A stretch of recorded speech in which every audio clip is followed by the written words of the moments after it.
Hello everyone, welcome to E-Classroom. So আজি আমি পঢ়িম প্লান্ট কিংডমৰ বিষয়ে। প্লান্ট কিংডম একচুয়ালি হয় কি আৰু প্লান্ট কিংডমত কেনেকুৱা ধৰণৰ অৰ্গেনিজমছ বিলাকক ইনক্লুড কৰা হৈছে সেই বিষয়ে আজি আমি জানিব পাৰিম। প্লান্ট কিংডমৰ বিষয়ে পঢ়াৰ আগতে আমি প্ৰথমতে জানিব লাগিব একচুয়ালি প্লান্টটো হয় কি, প্লান্টবোৰ হয় কি। তো ইয়াতে প্লান্টৰ এটা সিম্পল ডেফিনিশ্যন আগবঢ়োৱা হৈছে। Plants are multicellular, eukaryotic, chlorophyll bearing, autotrophic, non-motile living organism. So multicellular মানে কি প্লান্ট বডি যেতিয়া নেকি প্লান্ট বডিটোত মোৰ দেন ওৱান সেল থাকিব তেতিয়া তাক মাল্টিচেলুলাৰ বুলি কোৱা হয় ইউক্যাৰিওটিক মানে কি আমি দুটা ধৰণৰ সেল পাব পাৰো এটা হ'ল প্ৰকাৰিওটিক সেল আৰু এটা ইউক্যাৰিওটিক cell so mainly two kinds of cell দেখা যায় প্ৰকাৰিওটিক সেল আৰু ইউক্যাৰিওটিক সেল প্ৰকাৰিওটিক সেলত কি হয় এটা ডেফিনিট নিউক্লিয়াছ নাথাকে আৰু ইউক্যাৰিওটিকত থাকে প্ৰকাৰিওটিক সেলত কি হয়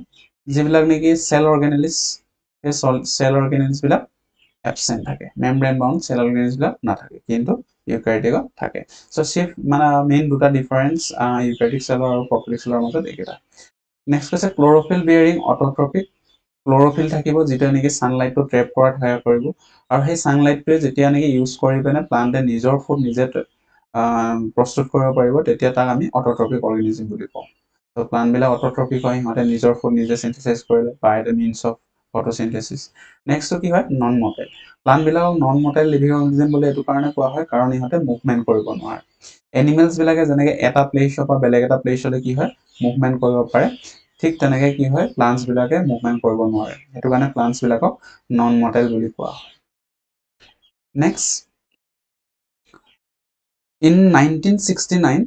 R.A. Whittaker কি কৰিছিলে যিমান বিলাক লিভিং অৰ্গেনিজম আছিল সেই লিভিং অৰ্গেনিজমক পাঁচটা ডিফাৰেন্ট কিংডমলে ক্লাসিফাই কৰিছিল সেই পাঁচটা হ'ল ফাৰ্স্ট অফ অল মনেৰা বিলাকত কি থাকে ব্যাকটেৰিয়া বিলাক থাকে প্ৰতিষ্ঠা বিলাকত থাকে ইউনিসেলুলাৰ যিবিলাক নেকি ইউক্যাৰিওটিক অৰ্গেনিজম আছে এই ইউনিসেলুলাৰ ইউক্যাৰিওটিক অৰ্গেনিজম বিলাক প্ৰতিষ্ঠাত থাকে আৰু ফাংগাছ বিলাক থাকে প্লান্টিড প্লান্টস আৰু এনিমেলিয়া এনিমেলছবোৰ থাকে তো আমি এতিয়া এই প্লান্টি ক্যাটেগৰীটো বা প্লান্ট কিংডমটো পঢ়িবলৈ গৈ আছো যদি প্লান্ট কিংডমটো যে চোৱা প্লান্ট কিংডমটো এনে ধৰণে ক্লাসিফাই কৰা হৈছে একেবাৰে প্ৰিমিটিভ ক্যাটেগৰীটো হ'ল প্লান্ট কিংডমৰ এলগি আৰু একেবাৰে যেটো নেকি এডভান্স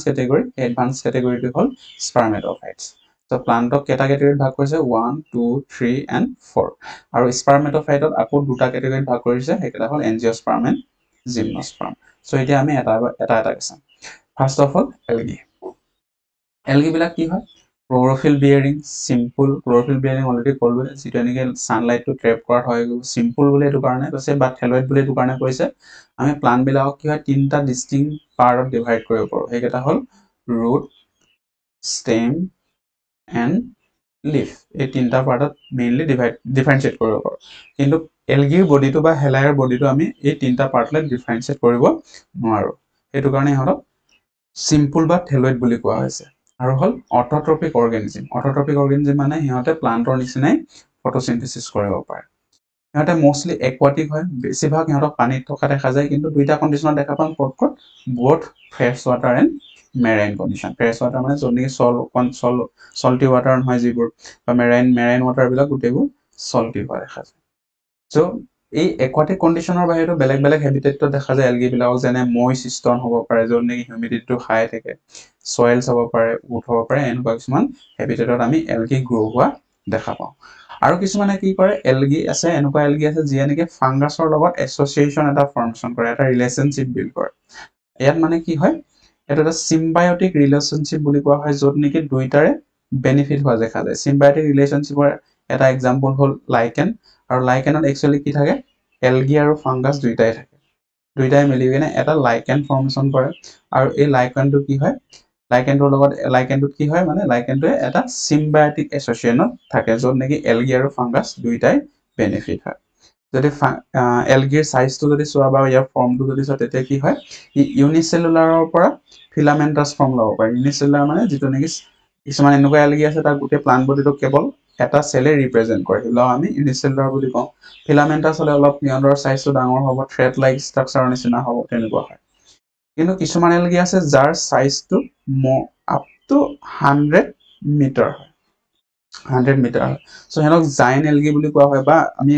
সাইন্টিফিক ল্যাঙ্গুৱেজত হেনক কি বুলি কওঁ কেলপছ বুলি কওঁ এটা মেছিভ হয় ইহঁতৰ প্লান বডি বহুত ডাঙৰ 100 মিটাৰটো তুমি আপোনালোকে ইমাজিন কৰিব পাৰে এটো কিমান ডাঙৰ হ'ব পাৰে নেক্সট হল ব্ৰায়োফাইটছ ব্ৰায়োফাইটটো কি হয় সেকেন্ড ক্যাটেগৰীত আহে প্লান্ট কিংডমৰ ইহঁতে মোস্টলি ময়েষ্ট সেডি এৰিয়াছ বিলাকত গ্ৰো হয় এস্পেশালি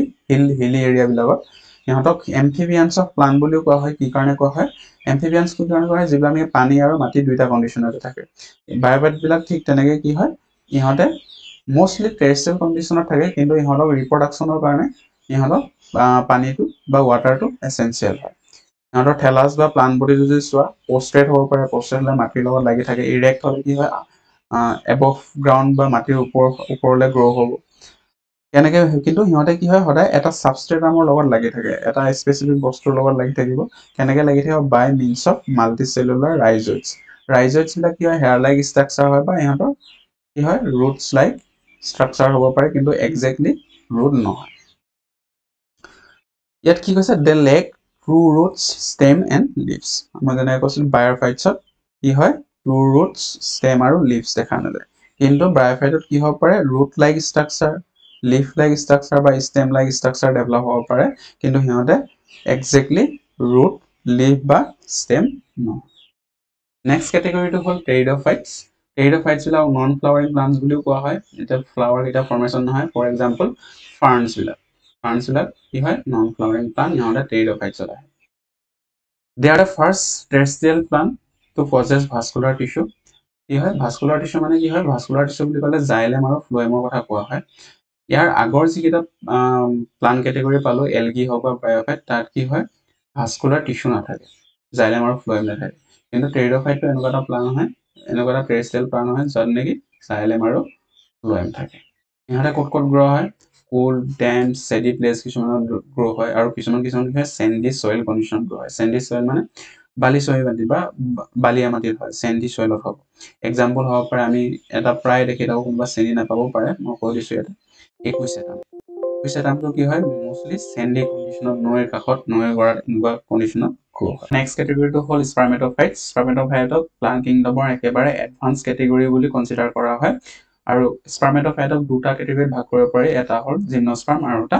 এনজিওস্পাৰ্ম জিমনোস্পাৰ্ম মানে কি হয় ইয়াত জিমনো মিন্স নেকেড আৰু স্পাৰ্মা মিন্স সিড মানে যিবিলাক প্লান্টৰ সিডটো নেকেড হয় সেই প্লান্ট বিলাককে জিমনোস্পাৰ্ম বুলি কোৱা হয়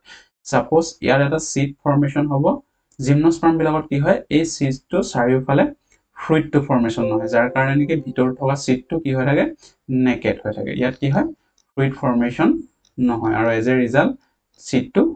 এক্সপ'জ হৈ থাকে আৰু যাৰ কাৰণে তাক নেকেড বুলি কোৱা হয় ইয়াত কোৱা হৈছে the seeds that develop post fertilization are not covered or but that is naked সিডটো নেকেড হৈ থকাৰ কাৰণে ইহঁতক জিমনোস্পাৰ্ম বুলি কোৱা হয় নেক্সট হ'ল এনজিওস্পাৰ্মক কি হয় ফ্লাৱাৰিং প্লান্টছ বুলি কোৱা হয় ফ্লাৱাৰত কি থাকে পলেন গ্ৰেইন থাকিব পাৰে অভিউলছ থাকিব পাৰে কাৰ্পিল থাকিব পাৰে ষ্টেমেন্স থাকিব পাৰে এইবিলাক কি হয় একোটা স্পেশালাইজ ষ্ট্ৰাকচাৰ যাক নেকি আমি একেলগতে কওঁ ফ্লাৱাৰ্ছ সো কি হয় যিবিলাক প্লান্টে ফ্লাৱাৰ প্ৰডিউস কৰিব সেই প্লান্ট বিলাককে কি বুলি কোৱা হয় এনজিওস্পাৰ্ম বুলি কোৱা হয় ইয়াত কি হয় জিমনোস্পাৰ্মৰ নিচিনা নহয় ইয়াত কি হয় যেটো নেকি সিড আছে সেই সিডটো কভাৰ কৰি ৰাখিব এনক্লোজ কৰি ৰাখিব কোনে ফ্ৰুইটছ ইয়াত কি হ'ব এটো যেনিবা সিডটোৰ চাৰিওফালে কি হ'ব এটা ডেফিনেট ফ্ৰুইট ফৰ্মেশন হ'ব আৰু এই ফ্ৰুইটটোৰ কাম কি হয় বা এই ফ্ৰুইটটোৱে কি কৰি ৰাখিব এই ফ্ৰুইটটোৱে ভিতৰত থকা সিডটো কভাৰ কৰি ৰাখিব যেটো যাৰ কাৰণে নেকি সিডটো বাহিৰলে এক্সপ'জ হৈ নাথাকে আমি এনজিওস্পাৰ্মক দুটা ক্যাটেগৰীত ভাগ কৰিব পাৰো এটা হ'ল ডাইকটিলেডনছ আৰু এটা মনোকটিলেডনছ যিবিলাক প্লান্টৰ বা যিবিলাক এনজিওস্পাৰ্মৰ সিডটোত দুটা কটিলেডন থাকে ইহঁতক ডাইকট বুলি কোৱা হয় আৰু যিবিলাক এনজিওস্পাৰ্মৰ সিডত কেৱল এটাহে কটিলেডন থাকে ইহঁতক মনোকটিলেডনছ বুলি কোৱা হয় ডাইকটিলেডনৰ এটা এক্সাম্পল হ'ল টমেটো প্লান্ট এটা ডাইকটৰ এক্সাম্পল আৰু মনোকটৰ এটা এক্সাম্পল হ'ল ৰাইচ তো ইয়াত ব্ৰায়োফাইটৰ কিছুমান ষ্ট্ৰাকচাৰ দেখুওৱা হৈছে ইয়াত যেটো গ্ৰীন কালাৰৰ এটা ষ্ট্ৰাকচাৰ দেখিছে ডাইকটমি আৰু মাজত এটা ব্লেক কালাৰ ষ্ট্ৰিপ বা মিডৰিপ দেখিছে এটো এটা হ'ল ব্ৰায়োফাইটছ ইয়াৰ নামটো হ'ল মাৰ্কেনচিয়া তো মাৰ্কেনচিয়া এটা কি হয় ব্ৰায়োফাইট হয় নেক্সট ফটোখনত টেৰিডোফাইটৰ ফটো দেখুওৱা হৈছে ইয়াত এটো এটা টেৰিডোফাইট যি দুটা ফাৰ্ন দেখিব পাৰে দুটা টাইপৰ ফাৰ্ন একেটা হ'ল নন ফ্লাৱাৰিং প্লান্ট যিকে জায়গাটা টেৰিডোফাইটছ বুলি কোৱা হয় ইয়াত এটা প্ৰিমিটিভ টেৰিডোফাইট আছে যাক কোৱা হয় সেলাজিনেলা ইয়াত যেটো গ্ৰীন কালাৰ দেখিব পাৰে এটো হ'ল টেৰিডোফাইটছ এটা নন ফ্লাৱাৰিং প্লান্ট এজোপা জিমনস্পাৰ্ম দেখুওৱা হৈছে এই জিমনস্পাৰ্মজোপাৰ নাম হ'ল চাইকাছ এজোপা অৰ্নামেণ্টেল প্লান্ট বুলি কোৱা হয় আৰু ইয়াত যিবিলাকে অভিউলছ ফৰ্মেশ্যন হ'ব এই এৰিয়াটোত